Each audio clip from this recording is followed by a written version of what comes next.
Bonsoir à tous. Donc j'espère que vous allez bien en ce temps de confinement. Bienvenue pour cet nouvel épisode de ESM Inside. Donc je me présente, je m'appelle Sofiane, je suis en deuxième année sur le campus de Paris et je vais être un de vos deux présentateurs pour ce live et je vais laisser la parole à Sarah qui va se présenter aussi. Bonsoir à tous, donc comme l'a dit Sofiane, je m'appelle Sarah, je serai la deuxième présentatrice tout au long de ce live. Je suis également en SP, donc en deuxième année du cycle préparatoire sur le campus de Lyon. Et Sofiane maintenant va vous expliquer un petit peu le but et le fonctionnement de ce live. Donc le SME Inside, donc c'est une série de différents lives proposés par le SME Sudria. Donc c'est des lives qui se déroulent tous les 15 jours, donc le jeudi soir. Qui vont aborder au total 8 thèmes différents et c'est vraiment des lives où on va vraiment laisser la parole aux étudiants voilà, pour qu'ils puissent vraiment s'exprimer et également c'est un live où vous pouvez poser vos questions. Donc ça, on va y revenir tout au long du live, mais n'hésitez pas à poser vos questions dans le chat et on y répondra tout au long du live, aussi bien par écrit que à l'oral. Donc maintenant, comment ça va? Donc vraiment, posez vos questions, n'hésitez pas à poser vos questions, on y répondra, il y aura des sessions de questions-réponses qui seront dédiées exprès à ça. Donc maintenant, je vais laisser Sarah vous présenter les différents intervenants de ce live. Voilà, donc comme Sofiane l'a expliqué, ce sont vraiment tous des étudiants qui vont témoigner ce soir et ce sont des étudiants qui sont dispersés sur les 5 campus et qui sont à des niveaux d'études très différents. Donc vous allez avoir vraiment des profils très très variés. Donc prenez un maximum d'informations et surtout n'hésitez pas à poser des questions. Donc dans un premier temps, on va vous expliquer les 5 campus. Et pour ça, on aura donc 5 étudiants. On aura Arthur, Thomas, Jade et Théophile, comme vous pouvez le voir sur la présentation. Donc on va commencer avec le campus de Bordeaux. Ensuite, on enchaînera avec Lille, Lyon, Paris. Et en fait, c'est Paris-Montparnasse. Et on finira avec le campus de Paris-Ivry. Voilà, donc on va commencer cette présentation. Donc Arthur va commencer par vous expliquer son campus.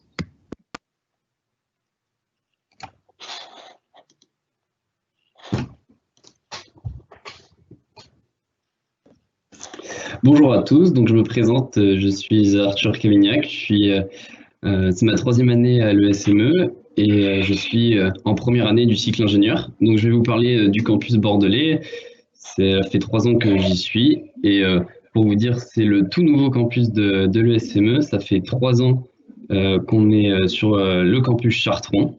Donc le bâtiment est tout neuf avec des salles toutes neuves et un amphithéâtre tout neuf.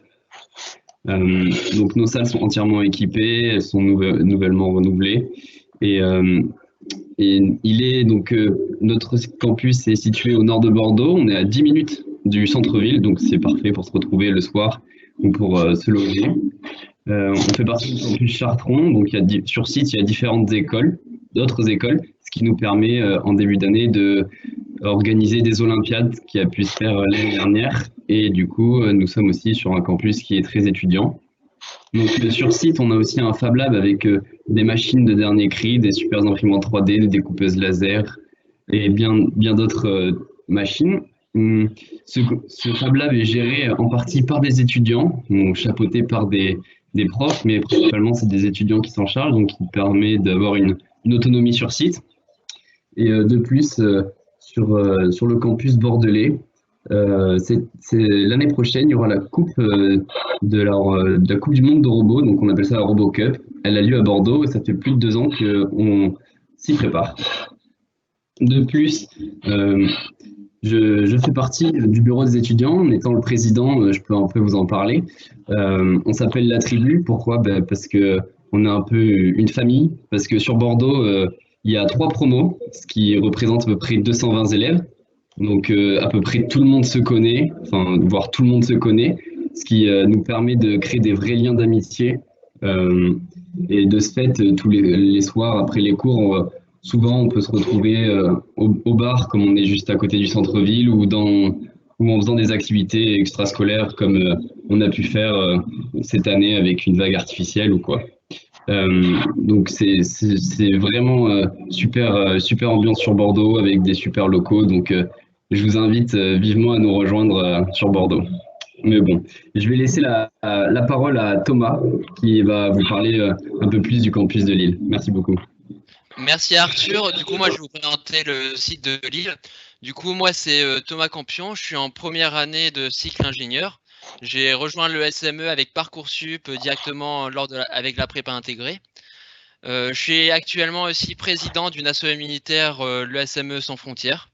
Du coup, là, je vais vous parler plus du campus de Lille. Du coup, il se trouve vraiment dans le centre de Lille. C'est le croisement de Boulevard La Liberté et rue Nationale. Il se trouve à 3 minutes de métro et 12 minutes de la gare. Alors, c'est vraiment un campus où il y a tout à proximité avec des restos, des fast-food, des bars à proximité. En sachant aussi que le campus de Lille, c'est vraiment un campus récent qui est aussi commun à l'IAG, ce qui permet aussi d'avoir des cours avec eux et des conférences avec eux, du coup d'avoir beaucoup plus de savoir, parce qu'il faut savoir aussi que l'IAG c'est une école de commerce, du coup on aurait aussi des cours de management et aussi des conférences sur différents thèmes. On est aussi sur le campus de Lille, on a le premier eSmart Lab, il a été créé à Lille et après il s'est développé dans les autres campus, en sachant que ça va être détaillé plus tard. Alors maintenant, je vais vous parler plus précisément de la ville de Lille. Alors la ville de Lille, c'est vraiment une ville étudiante, dynamique où l'on peut vivre. Pour moi, c'est vraiment une ville où les étudiants peuvent s'éclater comme moi, parce que vraiment, toutes mes années à Lille se sont super bien passées. Et en sachant aussi que c'est proche de Paris, Londres et Bruxelles, du coup, c'est vraiment une ville au milieu de plein de grandes villes, ce qui permet d'avoir par exemple Euratechnologie pour si on veut montrer des projets ou si on veut avoir plus de savoir dans certains domaines. Et du coup, je vais laisser la parole à Jade qui va vous présenter plus en détail le campus de Lyon. Merci Thomas. Du coup, moi je m'appelle Jade et je suis du campus de Lyon. Je suis actuellement en deuxième année donc, de prépa à Lyon. Le campus à Lyon, il est hyper bien situé puisqu'il est entre la place Bellecour et Perrache. C'est pratique pour ceux qui habitent en centre-ville puisqu'il y a le métro juste à côté, mais c'est aussi pratique pour ceux qui habitent plus loin puisqu'il y a la gare Perrache, comme moi par exemple. Je prends le TER pour aller en cours. Et du coup, le fait que la gare soit à 5 minutes à pied, c'est très, très pratique. C'est aussi pratique pour tout ce qui est repas le midi, puisqu'il y a la place Carnot juste à côté, enfin, il y a la rue Victor Hugo. Donc, il y a de quoi faire. Il y a beaucoup, beaucoup de choses autour de nous. On est dans le quartier de l'Abbaye d'Ainay, plus précisément. Donc, c'est un quartier qui reste quand même assez historique. Le bâtiment, il est plutôt vieux, enfin de l'extérieur en tout cas, c'est une vieille bâtisse, c'est un quartier avec beaucoup de caractère, on pourrait dire. Et ça peut paraître calme comme ça, mais en fait, juste à côté, il y a l'UCLI, donc l'Université catholique de Lyon. Donc il y a quand même pas mal d'étudiants autour, on arrive à se mélanger et après les cours, on va souvent par exemple boire un verre sur la place Carnot qui est juste à côté. Ce que vous voyez à l'image, c'est, il y a le BDE, donc le Very Good Trip cette année. Vous les voyez à l'image là. Il y a une vie associative qui est très active et il y en a pour tous les goûts. Moi, je fais partie d'une association pour sensibiliser à l'écologie, mais je fais aussi partie d'une association de musique. Donc, il y a vraiment beaucoup, beaucoup de choses sur ce campus. Voilà, je vais passer la parole à Théophile qui va vous expliquer un peu plus le campus de Paris. Oui, merci Jade. Moi, je suis donc en deuxième année, je m'appelle Théophile, je me présente, je suis en deuxième année sur le campus de Paris, donc en deuxième année de cycle préparatoire. On a 5 années d'études à l'ESME et la première partie de ces études se déroule donc à Paris, rue de Fleurus, donc c'est le campus qu'on appelle Paris Centre, et l'autre ce sera Paris-Ivry du coup pour la suite des études, mais je vais laisser Narges vous le présenter. Donc, moi du coup je suis sur Paris Centre, on n'a pas encore découvert les bâtiments que je vais vous présenter. C'est-à-dire qu'on déménage à partir de janvier dans ces nouveaux bâtiments qui sont juste à côté du Luxembourg et de la rue de Rennes. Et en fait, ce sont des bâtiments qu'ils ont refaits, il y a 9 étages et paraît-il une sacrée vue depuis ces bâtiments-là. Un grand Fab Lab comme dans les autres campus que vous ont présenté les autres étudiants. Et surtout, ce qui est très sympathique, c'est que c'est près du jardin de Luxembourg, donc ça va être super agréable pour déjeuner le midi. Je profite de mon intervention pour vous inviter à rejoindre les comptes Instagram des différents campus, notamment celui de Paris, qui est affiché à l'écran. Et voilà pour le campus de Paris. Du coup, après ces quelques années sur ce campus rue de Fleurus ou dans les autres villes, puis un semestre à l'international, on se retrouve tous ensemble sur le campus d'Ivry et je vais laisser Narges vous le présenter. Bonsoir à toutes et à tous. Je m'appelle Narges. Je suis en 3e année, donc première année du cycle ingénieur à l'ESM Sudria. J'ai choisi le parcours biotech et santé. Donc, je suis sur le campus de Paris-Ivry, qui est au sud de Paris, à environ moins de 30 minutes en transport du site de Paris-Centre. C'est un site assez bien desservi par métro ou par RER. Donc, le site est composé de 2 bâtiments. On a un bâtiment principal où on va retrouver les amphis, les salles de TP, les salles de travaux de groupe et notamment le Fab Lab qui est équipé de découpeuses laser, d'imprimantes 3D et plein d'autres outils et notamment des projets qui sont consultables par les étudiants. Et on a un deuxième bâtiment qui est sur le même site que l'IPSA. Donc dans ma promo, en Ingé 1, nous sommes environ 260 étudiants présents sur le site d'Ivry. Et l'une des particularités en fait, du campus d'Ivry, c'est qu'il n'y a pas que des étudiants du cursus classique, mais on compte aussi les BTS, les alternants. Et cette année, pour la première fois, nous accueillons les bachelors parmi nous. De plus, à partir de la 4e année, tous les étudiants de l'ESM Sudria, tout campus confondu, sont réunis sur le campus d'Ivry. Alors, je trouve que c'est plutôt pratique qu'on soit tous regroupés sur le même site parce que ça favorise en fait l'intégration entre les promos et surtout entre les différents cursus proposés par l'ESM Sudria. Après, Ivry est une ville assez dynamique et étudiante parce qu'on n'est pas le seul campus. On peut retrouver d'autres écoles comme l'IPSA, l'ETNA, l'EMD ou même l'UNIS STM. On a aussi pas mal de petits parcs, dont un grand en particulier où on aime bien se poser quand il fait beau, faire des pique-niques. Et c'est aussi le lieu, généralement, où les associations décident de faire des activités plutôt sympathiques. Donc, toutes ces raisons favorisent vraiment une ambiance chaleureuse, conviviale et surtout, en fait, une entraide entre les promos parce que l'environnement et la structure du site le permet. Personnellement, je trouve ça important parce que les études en ingénierie, c'est pas forcément quelque chose de facile ou de simple. Et travailler en fait dans cette atmosphère, dans cette atmosphère-là, ça favorise vraiment nos études et ça les rend plus agréables et beaucoup plus passionnantes. Donc voilà pour le campus d'Ivry. Je vais laisser la parole à Sofiane. Merci beaucoup Narges et merci beaucoup à vous tous d'avoir présenté vos différents campus. Alors comme je vous l'ai dit au tout début de ce live, il y aura des sessions de questions-réponses tout au long de ce live et donc là on a la première. Donc c'est une session de questions-réponses où je vais donc prendre des questions et on va y répondre à l'oral. Et donc je vais faire intervenir les différents étudiants qui viennent de parler pour répondre à ces questions. Et j'avais vu une question qui me paraissait assez intéressante à propos du campus de Bordeaux. Donc je vais poser la question à Arthur. La question était, est-ce que le campus de Bordeaux est accessible en transport ?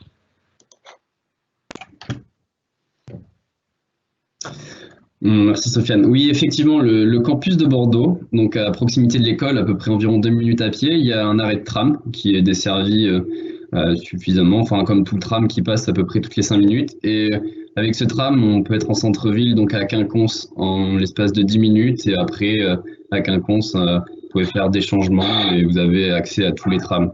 Après, on peut y arriver aussi en bus. Je sais qu'il y a pas mal de bus qui passent aussi parce qu'on est autour des grands axes routiers. Et après, pour venir vous garer en voiture, si vous avez une voiture personnelle, c'est possible aussi, car à partir de l'école, toutes les zones de parking sont gratuites autour de l'école. Donc, certaines personnes viennent en voiture et il y a possibilité de se stationner en voiture. Voilà.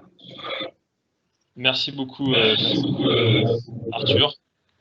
Je viens de voir une question qui vient d'apparaître, que je vais poser à Théophile cette fois-ci. Pourquoi aller à Paris? Et une deuxième question par la suite qui est collée, qui est en quelle année choisit-on nos spécialités? Alors pour la majorité des étudiants, ceux qui sont à Paris, c'est ceux qui avaient déjà un appartement à Paris, c'est-à-dire qu'on va être soit chez nos parents, soit dans un appartement étudiant pas loin du campus. Mais Paris, c'est aussi le campus où il y a le plus d'étudiants. Alors ça peut être bien ou pas bien. Je sais qu'il y a des étudiants de Lille, par exemple, qui sont super heureux entre eux parce qu'ils ne sont pas beaucoup et donc il y a une ambiance très proche. À Paris, il y a beaucoup plus d'élèves, mais il y a une ambiance d'émulation qui est donc vachement sympa. Ensuite, pour la spécialité, dans tous les campus, on nous propose de tester des masters qu'on appelle des parcours. On va vous en parler beaucoup plus dans les prochains épisodes d'Inside, donc je vous invite à les regarder.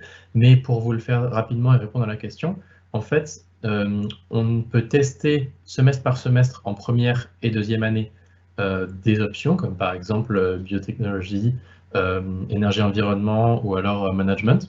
Et ces différentes options, une fois qu'on les a testées, on peut en choisir notre spécialité à partir de la troisième année. Mais encore une fois, on détaillera ça beaucoup mieux et beaucoup plus en détail dans les prochains épisodes d'Inside. Merci beaucoup Théophile pour ta réponse. Je vais prendre une dernière question pour cette session de questions-réponses. Et je vais interroger cette fois Narges, puisque tu as parlé des bachelors qui venaient d'arriver sur le campus d'Ivry. Et on a deux questions sur les bachelors. Sur les bachelors. Donc la première, c'est est-ce qu'ils ne sont qu'à Paris? Et une question qui est un peu plus précise, qui voudrait savoir si c'est vraiment sur le campus de Paris-Centre ou alors ils sont uniquement sur le campus d'Ivry. Alors, les bachelors sont vraiment sur le campus d'Ivry cette année et non sur le campus de Paris. Donc, du coup, pour cette question, c'est répondu. Et la deuxième question, j'ai pas vraiment entendu. Tu peux la répéter, s'il te plaît? C'était est-ce que les bachelors ne sont qu'à Paris en général? Oui, pour l'instant, vu que c'est l'année de lancement. Après, par la suite, je pense qu'il y a peut-être possibilité que ça change. D'accord, merci beaucoup Narges. Donc, j'en ai fini pour cette première session de questions-réponses. Donc, ne vous en faites pas, hein, il y en aura d'autres tout le long de ce live. Donc, n'hésitez vraiment pas à poser vos questions. Et je vais maintenant laisser la parole à Sarah qui va vous présenter la suite du live. Voilà, merci Sofiane. Donc ça, c'était pour la présentation des 5 campus. Maintenant, on va aborder un petit peu la question des études, également de l'entraide qu'il y a entre les étudiants à l'ESMU Sudria, puisque c'est vraiment un point commun qu'il y a sur tous les campus, c'est que les étudiants sont très proches les uns des autres, tout le monde s'entraide, il y a vraiment une bonne entente. Et on va aussi vous parler des travaux de groupe. Et donc, pour tout ça, on aura 2 étudiants, Thomas et Théophile. Et on va commencer avec Thomas, qui va nous parler de tout ça. Merci Sarah. Du coup, rebonjour. Du coup, je vais vous présenter l'entraide sur le campus de Lille. Du coup, sur Lille, on est des promos de 60, du coup 180 sur le site. Il faut savoir que avec ce nombre de personnes par promo, on se connaît tous. Au sein d'une promo, on connaît des personnes d'autres promos. On connaît tous les professeurs et les membres de l'administration. Et aussi, les professeurs et l'administration nous connaissent. Ça, c'est important, je trouve. Vraiment, à Lille, c'est vraiment une ambiance conviviale et familiale. Pour ma part, c'est vraiment... on a l'impression de rentrer dans une famille et tout le monde se connaît. On peut poser des questions à n'importe qui. Ils vont nous aider. Et cela nous entraîne beaucoup d'entraide. Qu'on connaisse et qu'il y ait un lien familial. Entre promos, au sein de la même promo, aussi de l'aide des professeurs, en sachant aussi qu'il y a vraiment une vie après les cours, l'école, parce que l'école reste ouverte jusqu'à 20h. Du coup, souvent, on reste dans des labos, on reste pour travailler sur des associations. Pour ma part, souvent, je restais avant les DS pour réviser entre potes, parce que c'est vraiment super utile, je trouve, de réviser entre potes, parce que il y a peut-être quelqu'un qui a plus compris qu'une autre personne et qui pourrait mieux nous expliquer quelque chose qu'on a moins bien compris. Il y a aussi de l'aide de l'administration, parce que par exemple, moi, comme je suis président de l'ESME Sans Frontières, j'ai dû la créer. Et pour la créer, il y a toute l'administration de l'ESME Sudria qui m'a aidé, à la créer au niveau de la paperasse, au niveau du budget. Il y a aussi une aide pour, si tu as un projet, tu peux aller voir le directeur, lui demander de l'aide pour créer son projet, il va donner des contacts, tout ça, c'est vraiment un échange de bons procédés. Si nous, on s'implique dans un projet, ils seront toujours là à nous. Et je trouve que vraiment, il y a une forte entraide au sein des prépas intégrés et surtout au sein de la SME, je trouve. Et du coup, je vais laisser la parole à Théophile qui va vous présenter plus le côté proximité avec les professeurs et les travaux de groupe. Oui, merci Thomas. Effectivement, comme l'a expliqué Thomas sur l'île, l'entraide entre élèves et élèves-professeurs est hyper forte dans notre école. Et en fait, ce qui est assez nouveau par rapport au lycée, c'est ce que vient d'expliquer Thomas, en fait, c'est qu'on reste travailler en groupe à l'école, et on reste travailler à l'école pour avoir l'aide des professeurs. Si j'étais un petit peu au lycée, souvent on avait soit on travaillait chez nous avec nos bouquins, soit on travaillait avec, pour certains, des professeurs particuliers ou des frères et sœurs. Et ce qui est hyper intéressant et nouveau dans le supérieur, et en particulier dans les écoles avec une prépa intégrée, c'est que les professeurs sont là pour nous quasiment tout le temps. En fait, on peut rester travailler à l'école sur les tableaux blancs sur lesquels on prend nos cours avec d'autres élèves, et jusqu'à très tard, c'est-à-dire que le campus reste ouvert jusqu'à 20h, 21h quasi tous les soirs. Et en plus de ça, jusqu'à 20h, 21h, il y a des professeurs. Ce qui veut dire que dès qu'on a un souci dans une matière, dès qu'on est bloqué sur un exercice, on peut aller se faire débloquer soit tout seul si on travaille dessus seul, soit en groupe, avec le professeur de la matière. Et pédagogiquement, c'est hyper intéressant et hyper utile surtout d'avoir une aide à disposition quasiment tout le temps. Du coup, j'ajoute un petit aparté sur la plateforme Teams sur laquelle on est en train de lancer, et vous de visionner ce live. En fait, c'est la plateforme avec laquelle on communique à l'année avec les professeurs, alors en particulier là pendant le confinement, mais de manière générale aussi. Et sur cette plateforme, on a comme des bureaux virtuels des professeurs qui nous permettent de poser des questions aussi. C'est-à-dire que là, actuellement, pendant le confinement, ou même pendant l'année, la nuit par exemple, si on bosse, on peut prendre une photo de notre devoir, poser une question, et vraiment dans l'heure ou dans les 2 heures grand maximum, on a une réponse. Et cette réactivité des professeurs, cette disponibilité, ça aide beaucoup à étudier et à se mettre dans le rythme quand on est dans cette prépa. Du coup, ça c'est pour le côté pédagogique et scolaire, mais il n'y a pas que le travail scolaire sur les campus. Je vais laisser la parole à Sarah qui va vous expliquer ça. Voilà, merci à tous les deux. Maintenant, du coup, comme vient de le dire Théophile, on va passer à la partie un petit peu vie citoyenne à l'ESME Sudria. Comment être un étudiant citoyen? Bien, pour ça, il y a des associations, il y a beaucoup d'événements qui sont mis en place. Et donc, c'est Narges, Arthur et Jade qui vont vous expliquer tout ça. Et c'est Narges qui va commencer.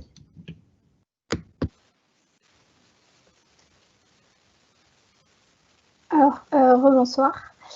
Du coup, pendant mon cycle préparatoire, j'étais partie de l'association ID Madagascar. Donc, c'est l'association humanitaire de l'ESME Sudria. En première année, je n'étais qu'une simple adhérente. Puis, en deuxième année, je suis passée au poste de secrétaire générale.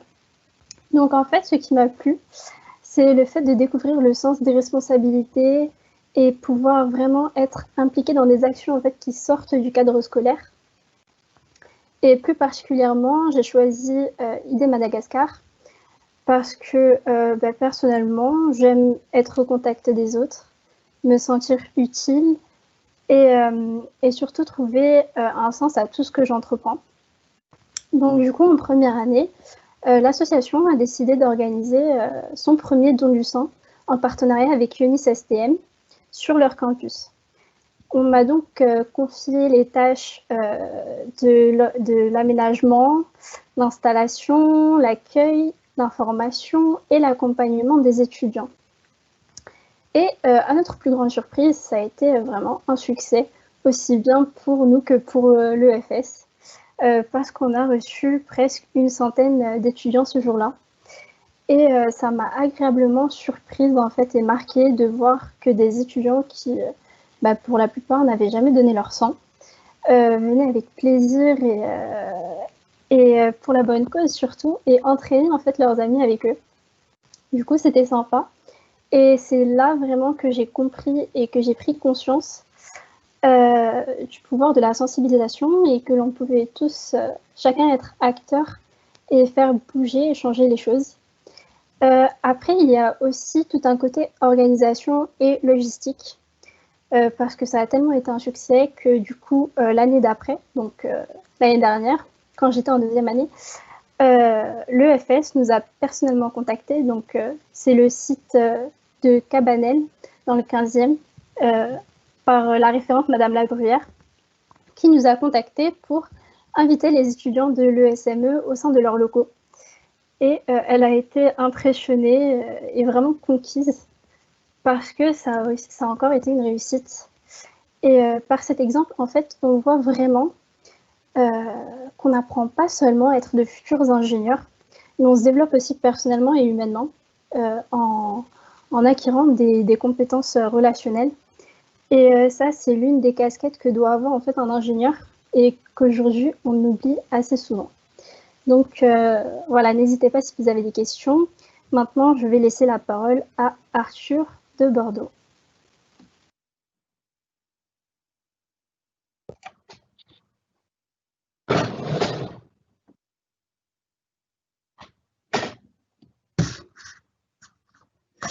Oui, donc moi je vais vous parler de la fresque du climat.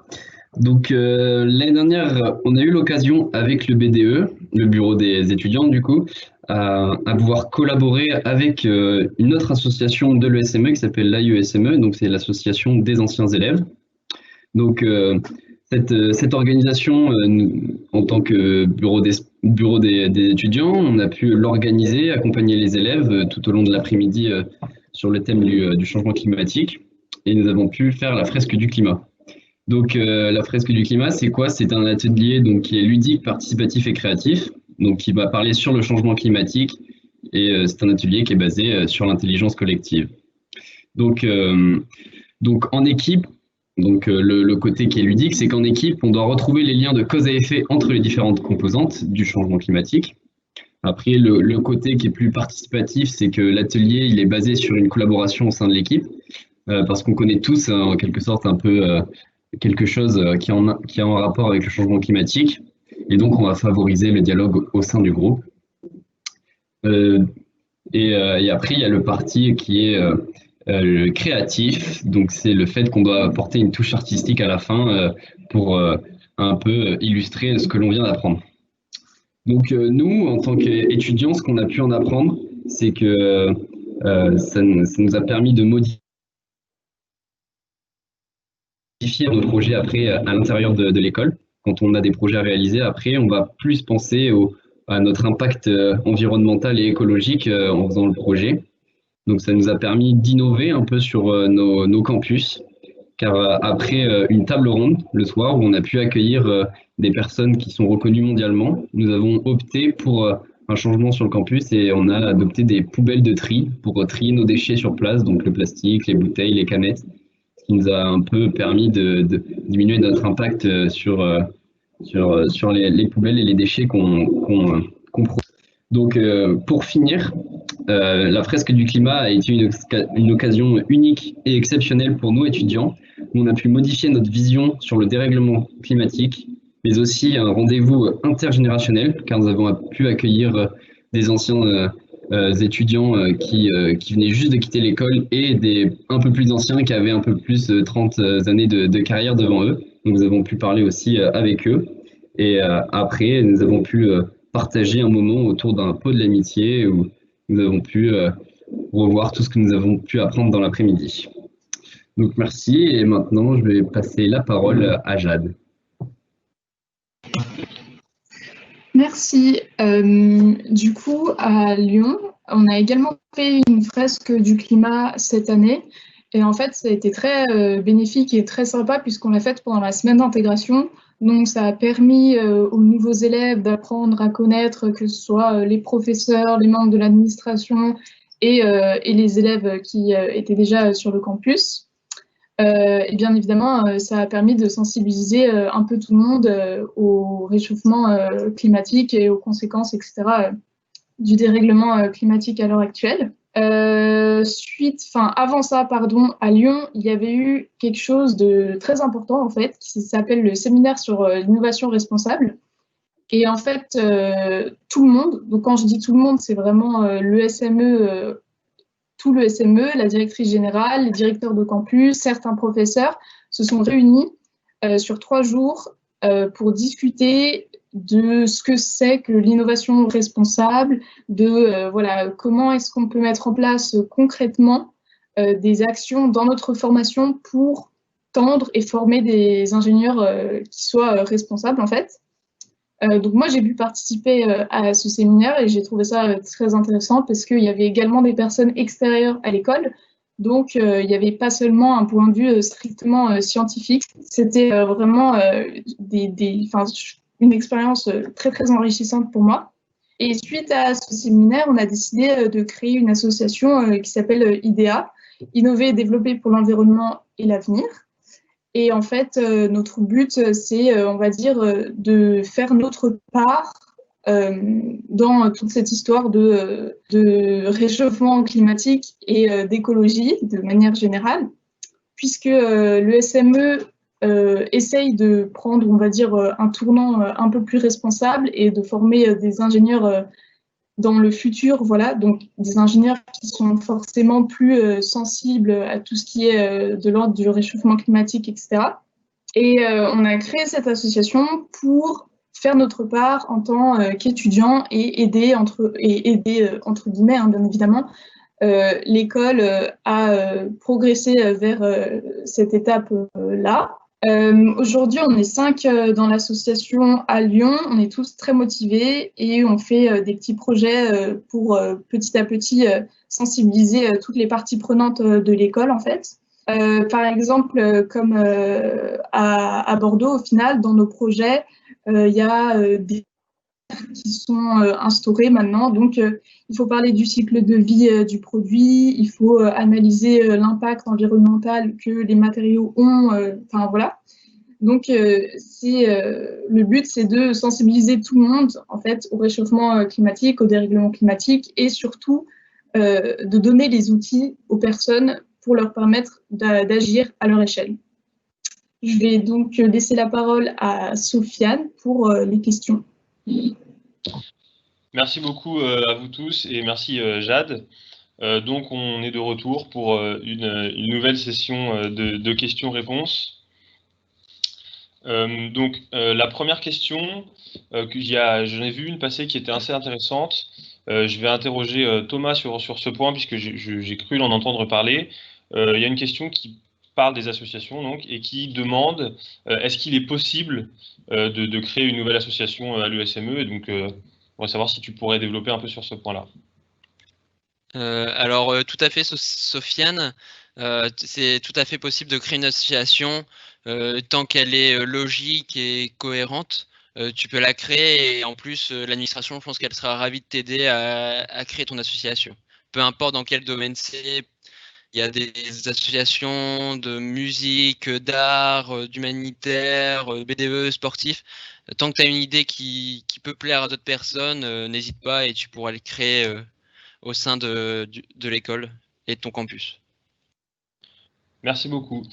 Juste avant de passer à la prochaine question, j'ai remarqué dans le chat, effectivement, il y a également un bachelor à Bordeaux. Donc il y a un bachelor à Bordeaux et le reste sont sur Ivry. Donc ils ne sont pas tous que à Paris, je corrige, donc il y en a effectivement un à Bordeaux. La deuxième question que je vais poser, je vais la poser à Arthur, puis il en a parlé aussi un petit peu. Est-ce que tu pourrais préciser ce que c'est le BDE, à quoi ça sert et qu'est-ce que ça fait au niveau de l'école ? Oui, donc le BDE, c'est un bureau d'étudiants, donc c'est une association qui est créée par des étudiants, donc pour les étudiants. Le bureau des élèves va surtout s'occuper en début d'année de l'intégration, donc c'est celui qui va vous organiser vos après-midi d'intégration, vos week-ends d'intégration, le système de parrain-marraine qui vous permettra de vous intégrer au mieux avec les années supérieures. Donc on est là, nous, en tant que BDE, pour que votre intégration se passe au mieux, que vous vous sentiez à l'aise et un peu chez vous quand vous êtes à l'école. Donc on connaît tout le monde, nous, après au BDE sur Bordeaux. On se croise tout le temps dans nos couloirs, on rigole ensemble, on se retrouve le soir ensemble. Donc voilà à quoi sert un bureau d'étudiants. Et aussi, ils vont vous organiser des soirées, des galas. Donc c'est beaucoup d'événements pour vous faire vivre au mieux vos années sur le campus. Merci Arthur pour cette bonne réponse. Il y a une question qui était très intéressante aussi dans le chat que je vais poser à Jade et qui demande quel est ton cours préféré parmi tous les enseignements que tu as à l'USME. Moi, cette année, je dirais que mon cours préféré, c'est certainement signaux et systèmes. Donc, c'est un cours, c'est un cours où en fait, c'est scientifique bien sûr, mais c'est pas des formules pures et dures à apprendre, etc., etc. Et je pense que c'est aussi quelque chose qui m'intéresse dans le sens où c'est un petit peu la théorie qu'il y a derrière les systèmes électroniques. Donc, c'est plus poussé que ce qu'on peut voir en TP. Par exemple, en TP, on voit juste les composants. Et dans ce cours, on approfondit un petit peu et on comprend vraiment comment ça marche. Je trouve ça très intéressant. Merci beaucoup, Jade. Pour la dernière question de cette session, je vais poser une question à Marie-Paul qui concerne l'apprentissage. Et il y a quelqu'un qui demande peut-on faire de l'apprentissage et dans quelle spécialité? Alors, sur l'apprentissage, pour votre information, se situe sur le campus de Paris et prochainement sur le campus de Lille. Il se fait sur les systèmes, il y a plusieurs spécialités, systèmes embarqués dans le domaine informatique, dans l'énergie. Merci beaucoup Marie-Paul pour cette réponse. Donc on en a fini avec cette deuxième question de questions-réponses. Il y en aura une dernière un peu plus tard dans le live, un peu plus longue. Je vais maintenant laisser la parole à Sarah qui va vous présenter la suite du live. Voilà, donc on arrive à la dernière partie du live qui est l'esprit maker de la SMU Sudria. Donc un esprit forcément commun à tous les élèves, qui est vraiment mis en avant sur tous les campus, par le Fab Lab, par les projets en groupe. Donc parce qu'en tant que futur ingénieur, on aime créer des choses et concevoir. Donc pour cette partie, on a Laetitia, Alexandre et Martin qui vont vous parler de leur projet, de ce qu'ils ont conçu en groupe. Et on commence avec Laetitia qui va vous parler du projet RoboCup.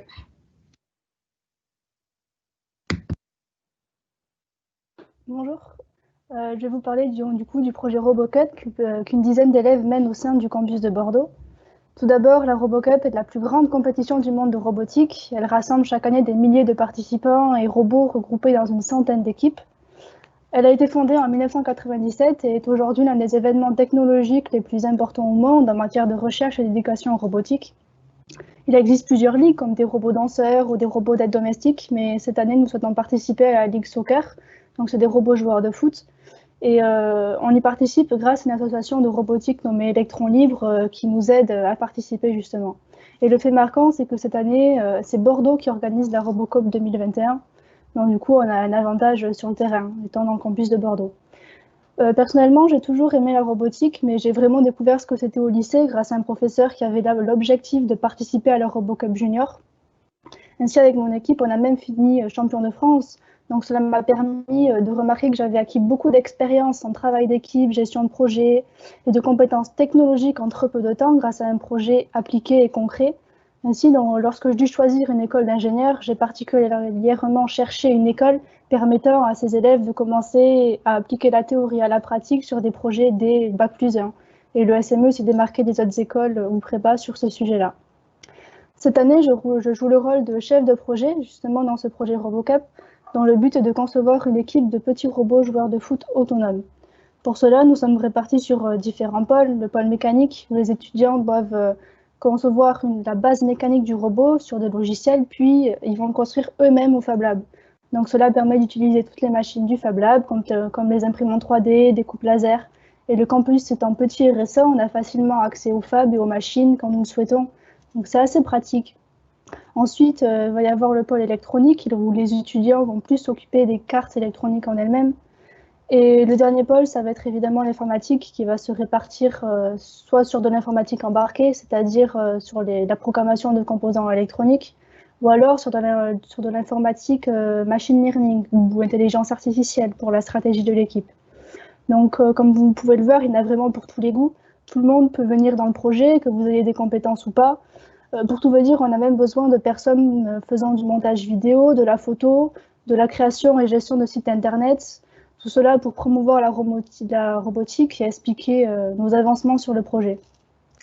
Donc le projet RoboCup n'est qu'un exemple de projet que certains élèves mènent au sein du campus de Bordeaux, mais de nombreux projets sont tout aussi intéressants, comme un bateau téléguidé, un échiquier électronique, une voiture amphibie, ou encore de nombreux projets en partenariat avec des entreprises. Voilà, je vais laisser la parole à Alexandre qui va vous parler de la Maker Team de Lyon. Salut à tous, moi c'est Alexandre, du coup je suis en 3e année sur le campus de Lyon et j'aimerais vous parler du coup de la Maker Team mais aussi du coup du projet SIDO. Donc du coup déjà la Maker Team c'est quoi? C'est en gros une équipe qui va s'occuper d'entretenir évidemment mais aussi et surtout en gros d'améliorer le Fab Lab. Donc c'est là où on va faire tous nos projets avec tous les outillages, donc évidemment des imprimantes 3D, des coupeuses laser, etc. Mais du coup, l'idée à long terme, en gros, ça va être surtout de former tous les étudiants et de faire un Fab Lab où à peu près, en gros, tous les projets sont réalisables. Et du coup, l'idée, c'est que n'importe qui peut venir faire son projet. Tout le monde sera formé sur à peu près toutes les machines. Et du coup, en gros, l'idée derrière, c'est que de manière autonome, on puisse faire tous nos projets. Et du coup, un des plus gros projets qu'on a actuellement, avec notamment Robots, donc c'est l'association robotique du coup de l'ESME Lyon. C'est un concours de robots qui se passe au SIDO, avec le SIDO du coup.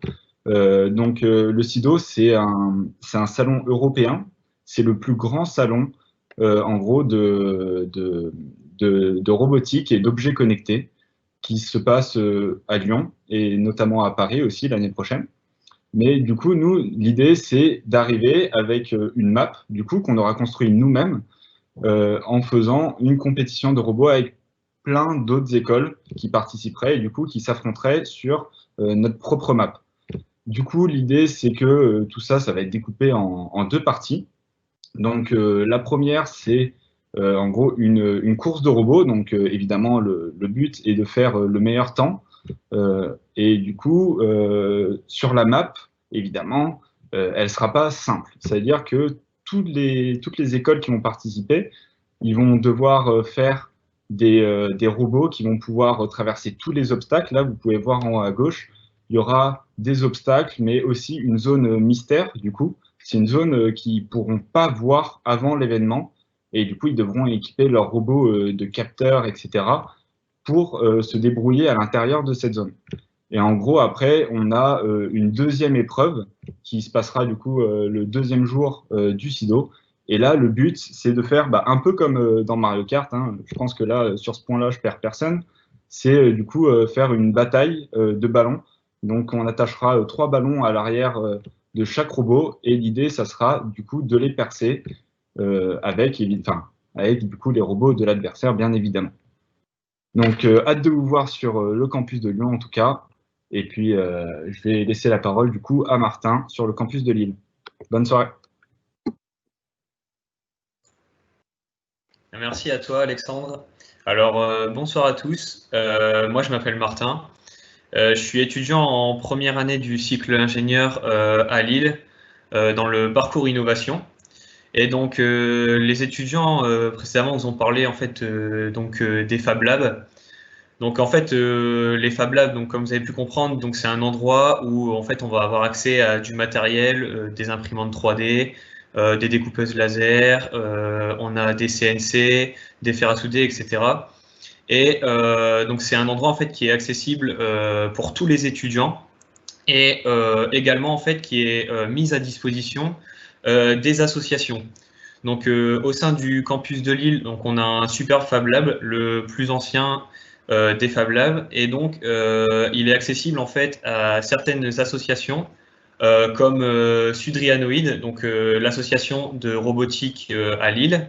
On a aussi Sudriac, une association d'informatique qui l'utilise, et on a l'association Sudri Additive dont je suis le président. Et donc pour parler un petit peu de Sudri Additive, en fait c'est une association qui vise à promouvoir en fait l'impression 3D, la modélisation, la découpe laser, en fait tout ce qui touche en fait à l'additif. Donc c'est ultra intéressant, donc je vous invite un peu à vous renseigner. Je pense qu'il y en a déjà une partie d'entre vous peut-être qui connaissent un peu, et il y a plein de choses à savoir, c'est ultra intéressant.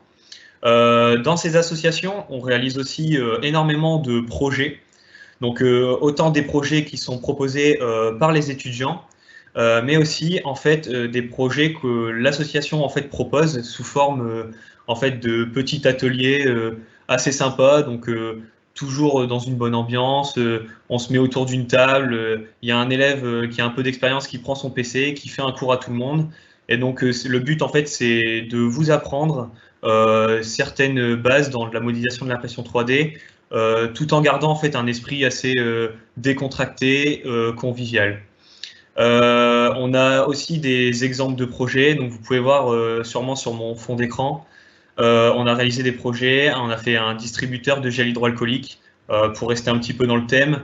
Et pendant le Covid, des étudiants se sont également mobilisés pour réaliser en fait des visières pour le site Covid 3D, donc pour justement aider et pouvoir donner des visières à du personnel médical, des entreprises et à d'autres personnes. Et enfin, on réalise aussi énormément de salons. Donc tous les salons sont organisés par les étudiants et on a de la chance de faire des superbes salons. Je pense notamment à Laval Virtual, mais on fait aussi également des salons spécialement maker en fait avec la Make Me Fest par exemple d'Angers ou la Maker Faire à Lille. Et donc là, toujours une bonne ambiance, c'est des étudiants toujours motivés, on rencontre énormément de personnes qui créent des projets ultra intéressants et c'est tout bénéfique pour vous et pour votre cursus. Voilà. Donc merci de m'avoir écouté et je rends la parole à Sofiane pour la session de questions-réponses. Merci. Merci beaucoup Martin. Alors on arrive sur cette dernière session de questions-réponses, donc la dernière de ce live. Et la première question que je vais poser, je vais la poser à Alexandre puisqu'elle concerne le SIDO. Et Alexandre, on voudrait savoir, est-ce que le SIDO est accessible uniquement aux élèves de l'ESME ou est-ce que des personnes extérieures à l'école peuvent également y participer? Alors, de base, le SIDO, du coup, c'est un salon qui est exclusivement réservé aux professionnels. Et c'est certaines écoles qui ont un partenariat, du coup, avec le SIDO, qui peuvent accéder, en gros, à ce salon.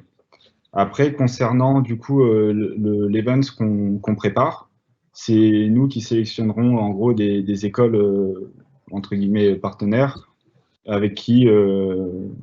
du coup, qu'on invitera sur le salon pour combattre sur notre stand, quoi.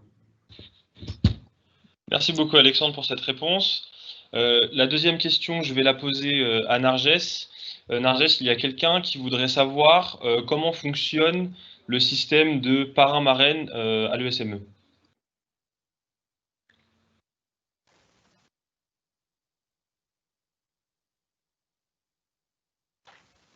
Alors, pour les parrains-marraines, c'est le BDE qui s'occupe de ça. Donc, généralement, en début d'année, ils envoient un mail demandant aux étudiants qui sont intéressés pour avoir un parrain ou une marraine. Et la plupart du temps, ça se déroule sous forme de questionnaire. Alors, soit parfois, les parrains-marraines sont choisis au hasard, soit c'est par centre d'intérêt et en fonction des réponses au questionnaire. Après, il faut savoir que le B2 est vraiment là pour participer à l'intégration des étudiants. Donc, si jamais il y a un problème ou bien si un étudiant veut un parrain ou une marraine, on va dire, assez spécifique pour un intérêt particulier, par exemple aider à certaines matières ou quoi, on peut essayer de s'arranger et trouver ce qu'il faut. Merci beaucoup Narges. La question d'après concerne la prépa intégrée. Je vais la poser à Théophile. Théophile, il y a quelqu'un qui voudrait savoir est-ce que dans la prépa intégrée, il y a beaucoup de travail et est-ce qu'il y a des décrochages? Enfin voilà, comment ça se passe tout ça? C'est la grande question, ça, que tout le monde se pose au moment de l'orientation, c'est normal. Et on s'est demandé aussi qu'est-ce que ça donnerait comme vraie charge de travail. Alors pour vous donner une idée un petit peu claire et disons pratique de ce qui se passe, pendant les 2 premières années de prépa, on a environ une trentaine d'heures de cours, donc à peu près comme au lycée, à l'école. Donc là, en l'occurrence, c'est le confinement, donc à distance, mais l'emploi du temps ne change pas. Et sinon, en termes de travail personnel, ça dépend vraiment beaucoup des élèves, mais c'est entre 4-5 heures et une douzaine d'heures par semaine. Donc voilà, c'est assez prenant. Ça ne veut pas dire qu'on ne peut pas faire une activité extrascolaire à côté, ça ne veut pas dire qu'on ne va pas se détendre le week-end ou quoi, mais disons que c'est un petit peu plus prenant que le lycée quand même. C'est-à-dire que voilà, même nombre d'heures de cours, mais une charge de travail perso plus importante. Cependant, ça reste moins prenant et oui, c'est ça, ça reste moins prenant qu'une prépa classique. C'est d'ailleurs pour ça que les élèves choisissent une prépa intégrée pour certains. Merci beaucoup Théophile pour ta réponse. Je vais maintenant poser une question à Jade. Il y a une question qui concerne les cours à distance. Il y a quelqu'un qui voudrait savoir comment est-ce que tu aurais vécu ces cours à distance. Est-ce que l'école a mis quelque chose en place? Est-ce que les profs ont été là pour vous aider, etc. Donc voilà, comment tout s'est passé, l'organisation autour de ce Covid-19, en gros, sur les cours. Pour moi, ça s'est très bien passé. Dès le début, tout a été mis en place en fait via Teams, du coup. Et puis, comme en fait, quand on était en présentiel, à distance, les profs, ils sont en fait d'autant plus là pour répondre à nos questions. Ils sont très, très réactifs. Et sur cette deuxième édition du confinement, à Lyon, il y a même eu un système pendant quelques semaines là de hotline. Donc en fait, c'était 1h30 le jeudi après-midi pendant laquelle les professeurs étaient là pour répondre à nos questions. C'était pas un cours ni quoi que ce soit, donc c'est sur la base du volontariat. Si tu as des questions, si tu as travaillé ton cours que tu comprends pas, tu peux y aller. Donc c'était très pratique et ça s'est très bien passé dans l'ensemble. Merci beaucoup Jade. Pour la prochaine question, j'ai vu une question sur le concours Advance. Je vais interroger Marie-Paul. Il y a quelqu'un qui a entendu que les écrits avaient été supprimés du concours Advance et voudrait savoir si c'est vrai. Voilà. Donc, effectivement, je confirme que nous avons supprimé les écrits. Pourquoi? Parce que c'était des QCM avec une sélection mécanique et qui n'avait pas vraiment forcément de valeur ajoutée par rapport à l'étude des dossiers. Donc, dorénavant, on va donc toujours se concentrer sur l'étude des dossiers. On va s'attarder aussi à ce qui est le concours Advance, les oraux du concours Advance, à savoir une épreuve de maths, physique et d'anglais, où l'idée c'est de donner à chacun la chance de pouvoir s'exprimer sur sa motivation et sur défendre son dossier. Et il y a une épreuve, et c'est la nouveauté du concours Advance, qui en quelque sorte remplace les écrits, qui est la note d'école.